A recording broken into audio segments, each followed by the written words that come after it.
नमस्कार. जगज्योती विश्वरत्न महात्मा बसवेश्वर यांच्या जयंती निमित्ताने सुमनसूद फाउंडेशन आयोजित राज्यस्तरीय काव्य स्पर्धेमध्ये मी शीतल गाणार माझी स्वतःची कविता सादर करते. कवितेचं नाव आहे निरंतर. ओवांनी भरलेलं डोकं खाजवत पोटुशी असणारी ती नदीच्या काठानं चालत राहते दूरवर.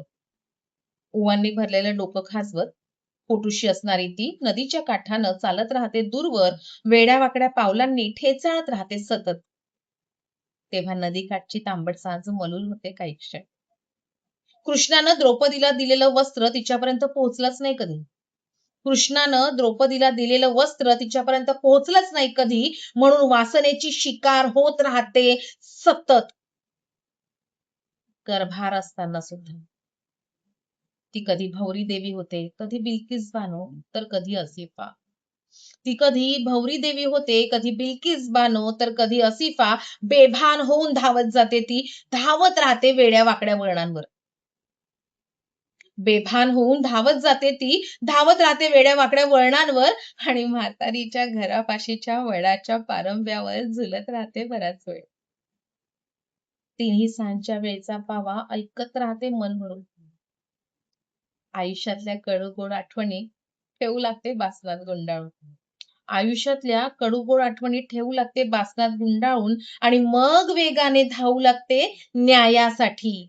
मग वेगाने धावू लागते न्यायासाठी. धावते धावते धावत राहते, सैरभैर होते, आक्रंद करते, आक्रस्तपणाने ओरबाडत राहते त्याची छाती. पण तिला माहित नसतं त्या छातीवर आता एक नवं गाव वसलंय.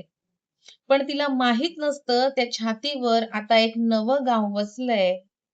त्याच्या कुशीवर आता एक नवं नाव कोरलंय. त्याच्या कुशीवर आता एक नवं नाव कोरलंय. ती आता पुन्हा एकदा धावते, पुन्हा धावते, धावत राहते, बेभान होते, सैरभैर होते, देहाच्या पलीकडचं काहीतरी शोधत राहतीये सतत, जे तिला कधीच मिळणार नाहीये. देहाच्या पलीकडचं शोधत राहते सतत, जे तिला कधीच मिळणार नाहीये. ती चालत राहते, केवळ चालत राहते सुखाच्या शोधात निरंतर.